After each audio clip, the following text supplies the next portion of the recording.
حسن ہم بات کر رہے تھے پچھلے سیشن میں جی ایک خاندان کی جن کے سربراہ کا نام ہے یاسر بن عامر. یہ مکہ میں آ کے سیٹل ہوئے.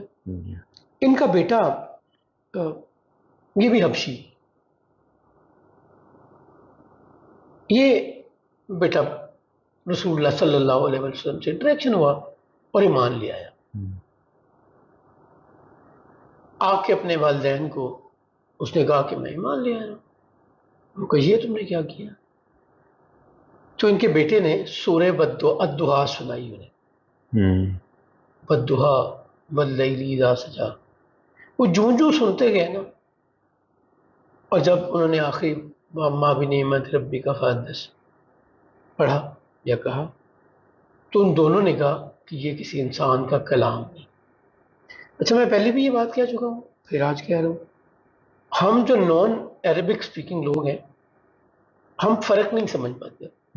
بالکل جی، کہ اس کلام میں اور اس کلام میں کیا فرق ہے. عرب کے لوگ جو کمانڈنگ سٹائل ہے قرآن کا، جو اسلوب ہے، جو کنسٹرکشن ہے، جو سیمیٹری ہے، یہ بڑی اچھی طرح سمجھتے تھے. تو دونوں نے کہا کہ یہ کسی انسان کا کلام نہیں ہے، یہ واقعی کائنات کے رب کا کلام ہے.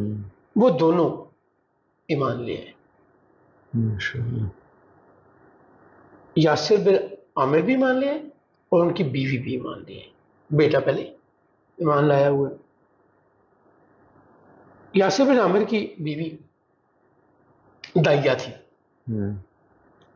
جسے ہمارے کلچر میں مڈ وائف بھی کہتے ہیں، اور وہ آزاد کردہ کنیز تھی اور بڑی خوش مزاج تھی. تو وہ مکہ میں یہ سروس تمام لوگوں کو دیتی تھی، سرداروں کے گھروں میں بھی اور عام لوگوں کے گھروں میں بھی. And she was well respected کنیز.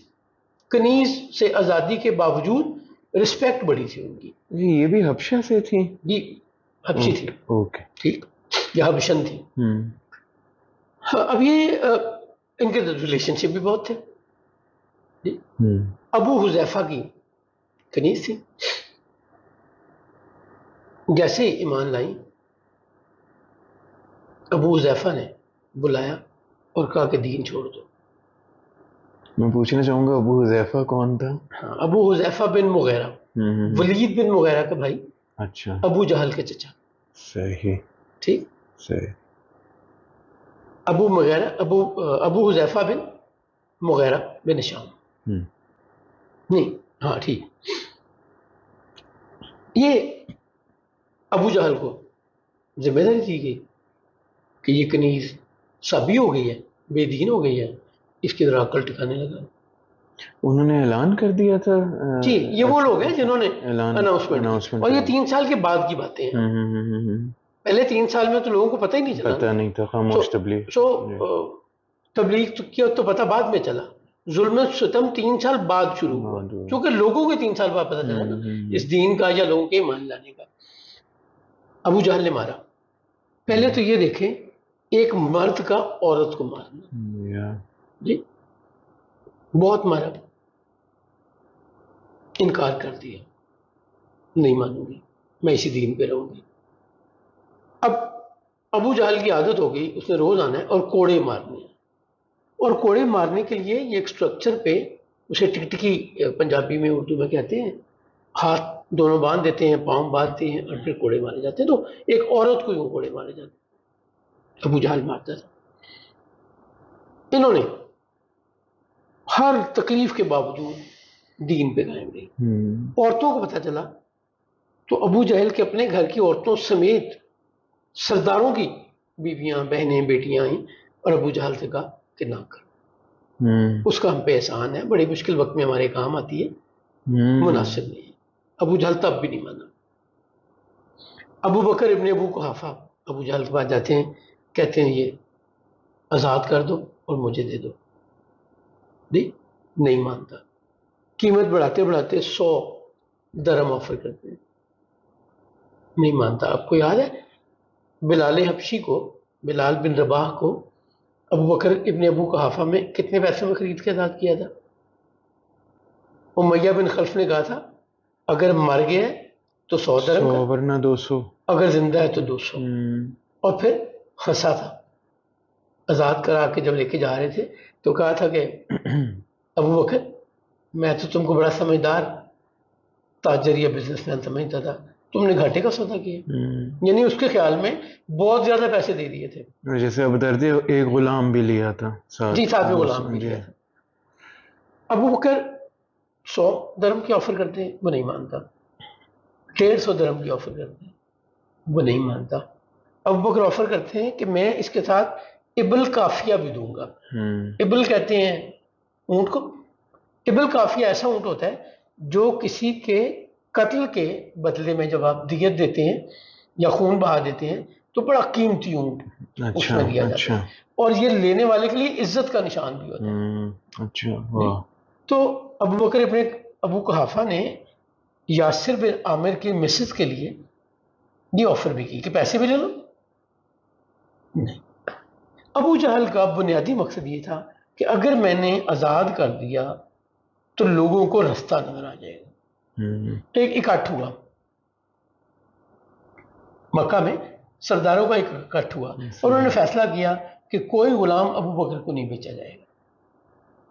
یعنی انہوں نے غلاموں کے لیے آزادی کا رستہ، جو ہم نے پچھلے سیشن میں بات کی کہ غلاموں کو ہوپ نظر آئی کہ اگر ہم اس دین پہ آ جائیں تو آزادی مل جائے گی، اور آزادی مل کے برابری بھی مل جائے گی، صرف آزادی نہیں ملے گی.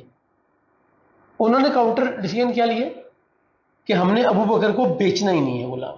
اچھا، یہ حضرت ابو بکر صدیق رضی اللہ تعالیٰ عنہ ہی غلاموں کو خریدا کرتے تھے یا ان کے علاوہ اور بھی تھے؟ جی جی. 9 غلام خرید کر آزاد کیے، میل اینڈ فیمیل، ابو بکر ابن ابو قحافہ نے. آپ ذرا اندازہ کریں کہ اگر 5 ہجری تک 25 لوگ ایمان لائے ہیں جن میں آزاد بھی ہیں غلام بھی ہیں، اور 9 اس میں سے آزاد کر کے ابو بکر نے ان کو رہائی دلائی ہو تو کتنا بڑا کام ہے. صرف یہی نہیں ہے، عشرہ مبشرہ کا نام سنا ہوا نا؟ ایسے 10 لوگ جن کو ایک ہی محفل میں، ایک ہی مجلس میں رسول اللہ صلی اللہ علیہ وسلم نے جنت کی بشارت دی. 10 لوگ ہیں، عشرہ 10 مبشرہ، گڈ ٹائڈنگ، خوشخبری. عشرہ مبشرہ کا مطلب ہے ایسے 10 لوگ جن کو جنت کی خوشخبری رسول اللہ نے دنیا میں دے دی، اور ایک ہی محفل میں، ایک ہی محفل میں، ایک ہی مجلس میں. اچھا. بعد کے زمانے میں اور لوگوں کو بھی حضور نے جنت کی بشارت دی، جن میں سے ایک عبداللہ بن سلام ہے. سرکار نے فرمایا جنت میں جانے والا 10واں شخص عبداللہ بن سلام ہوگا. تو لیکن یہ ایک ہی، اور یہ اگلی ڈیز کی بات. جی جی. ان 10 میں سے 7 لوگ ابو بکر ابن ابو قحافہ کی موٹیویشن پہ ایمان لائے. اچھا. یعنی 70% آف عشرہ مبشرہ کا کریڈٹ کسے جاتا ہے؟ ابو بکر ابن ابو قحافہ. بہت احسان ہے ابو بکر ابن ابو قحافہ کے مسلمانوں پہ، اسلام پہ بہت احسان ہے. ہم لسٹ بھی شیئر کر دیں گے عشرہ مبشرہ کی لوگوں کی آسانی کے لیے. تو وہ تب بھی نہیں مانا. اب ابو جہل کے لیے یہ ایک چیلنج بن گیا کہ اگر ایک کنیز میرے روب کو نہیں دیکھ رہی، بنی مخزوم کی عزت اسٹیک پہ آ گئی، کیونکہ بنی مخزوم سے تھا. ولید بن مغیرہ سردار ہے بنی مخزوم کا، اور یہ پرومیننٹ سردار ہے، چچا ہے. ولید بن مغیرہ ابو جہل کا چچا ہے.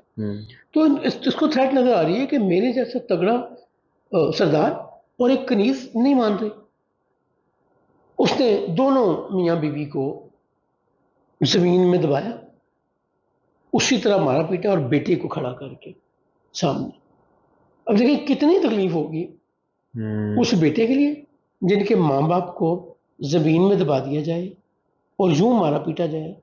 ذرا امیجن کریں اپنے والد اور والدہ کو اگر میں ذہن میں لاؤں تو رونگٹے کھڑے ہو جاتے ہیں، دماغ چلنا بند ہو جاتا ہے. اور پیرلل کیا کیا کہ بیٹا بھی مان لے آیا ہوا تھا تو ان کے سامنے بیٹے کو مار رہے ہیں. اب ایک باپ کے سامنے، ماں کے سامنے بیٹے کو کوڑے مارے جائیں، الٹا لٹکایا جائے، پیاسے کو پانی نہ دیا جائے، یہ سارا ظلم ہوتا ہے. یاسر بن عامر کی بیوی نہیں مانی، اب فرسٹریٹ ہو گیا. ایسا فرسٹریٹ ہوا کہ ایک دن اس نے بھرے بازار میں، یعنی حرم کی حدود میں جہاں پہ چونٹی مارنے کی اجازت نہیں ہے، تلوار لی، یاسر بن عامر کی بیوی سے کہا کہ ایمان لے آؤ نہیں تو قتل کر دوں گا. وہ نہیں مانی ایمان چھوڑنے سے. ابو جہل نے کہا کہ دین چھوڑ دو ورنہ جان سے مار دوں گا. انہوں نے کہا میں دین نہیں چھوڑوں گی. ابو جہل نے تلوار ماری، شہید کر دیا. میں یہ پوچھنا چاہ رہا تھا سر یہاں پہ کہ یاسر بن عامر کی جو بیوی تھیں ان کی آپ صلی اللہ علیہ وآلہ وسلم سے ملاقات ہوئی؟ سب کی جو مکہ میں رہتے تھے ایمان لاتے تھے، وہ کوئی ہوا میں ایمان نہیں لاتے تھے، رسول اللہ صلی اللہ علیہ وسلم کے پاس جایا کرتے تھے اور جا کے گواہی دیا کرتے تھے جی کہ ہم گواہی دیتے ہیں کہ آپ اللہ کے رسول ہیں، اللہ ایک ہے اور آپ اللہ کے رسول ہیں. تو سب جو جتنے ایمان لائے اس زمانے میں رسول اللہ سے ملاقات ہوئی تو ایمان لائے جی، شہید ہو گئی. یہ اسلام کی پہلی شہید ہے اور ان کا نام ہے سمیہ بن خبات جی. ان کے بیٹے کا نام ہے عمار بن یاسر جی. عمار بن یاسر کے بھائی کا نام ہے عبداللہ بن یاسر. سو یہ 4 لوگ ایمان لاتے ہیں، عمار بن یاسر، عبداللہ بن یاسر، ان کے والد یاسر بن عامر اور والدہ سمیہ بن خبات. اور سمیہ بن خبات کو شہید کر دیا جاتا ہے. اور یہ پھر ایک دفعہ امپورٹنٹ بات یہ ہے کہ اسلام کی پہلی شہید بھی ایک خاتون ہے. پہلی گواہی، شہید کے معنی گواہی بھی ہے اور جان دینا بھی ہے. سو اگر شہید دیکھیں پہلی شہادت دینے والی بھی خاتون ہے، سیدہ خدیجہ بنت خویلد ام المومنین سلام اللہ علیہ سب سے پہلے ایمان لاتی ہیں. اور سب سے پہلے جان کا نذرانہ کون پیش کرتے ہیں؟ سمیہ بن خبات.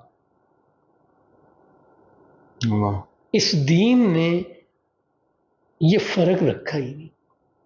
اس دین کے لیے عورتوں کا کنٹریبیوشن کسی سے کم نہیں ہے، کسی سے کم نہیں ہے. ہم نے تو یہ انڈین معاشرے کے ساتھ رہ کے نا ہماری ویلیوز چیزیں بدل دی، ہم نے فلیور بدل دیا، ہم نے وہ پورا وہ لباس ہی بدل دیا اس دین کا، اس کا نومن کلیچر بدل دیا. سو یہ شہادت گاہ الفت میں قدم رکھنا ہے. لوگ آسان سمجھتے ہیں مسلمان ہونا. انشاءاللہ تعالیٰ یہیں سے سلسلے کو آگے بڑھائیں گے سیرت پوڈ کاسٹ میں. السلام علیکم ورحمۃ اللہ وبرکاتہ.